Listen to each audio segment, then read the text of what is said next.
Dan Williams reporting live from Danimaland.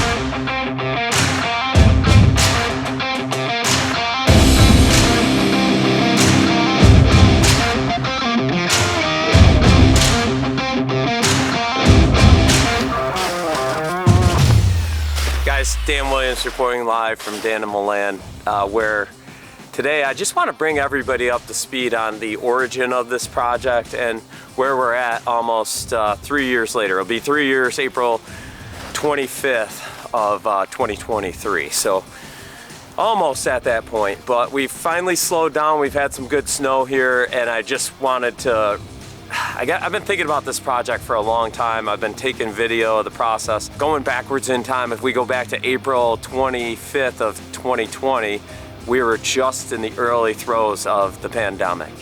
And I was like in a super deep state of depression because if anybody knows me at all, I'm like super high energy. I run Williams Fence and Excavation Company during the day. And then at night, I would like make the Danimaland Mud Fest course and coach track and do all of these things. And then when Corona hit and the world shut down, I was literally just so depressed. We had Danimaland Mud Fest had put so much effort into that, and it was like, boom, this thing's coming to a close. So I came out here, I just cut the fence line here and just started working up into the woods on what was the highest possible location of the woods, and started carving in this trail that it actually took me exactly 1 year to make to get to the bottom along the Oriskany. It's like 140 feet of elevation loss.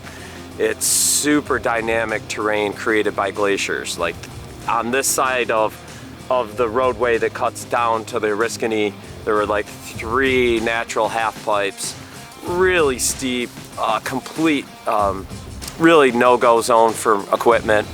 And the way the world was right now, we were all crazy, you know, it was like wear a mask, don't wear a mask, are you a Trump person or not? And I just didn't want to check into any of that. I just wanted to check out into the woods. At the end of the day, I would just come out here with this tool called a rhino. It's basically a hoe and an axe got together and had a baby, would be this thing called the rhino, and just started chopping and cutting and painting with my leaf blower where I thought the trail ought to go.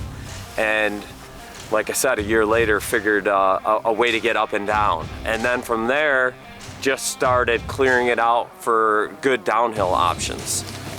Now here we are 2.5 years later, and we've got this awesome cabin that someday I think is the ranger station for what's to be known as Danimaland, the trail system. And we've got now this pump track and jump lines that are starting to occur out here in the open area. So as you look out across these beautiful pastoral views, this is going to be the canvas, if you will, that we will be painting on over what I consider to be a legacy project. This is not something when people are like, oh Dan, when are you going to be done with your trail system? It's a never. These trails will go all over the farm here, and I'm going to reimagine my farm with different smaller pastures. So you'll be riding in and out where there will be cows, where there might be some goats, some sheep. There'll be different berry bushes and fruit trees, and it's just going to be a whole thing that occurs over the course of my life.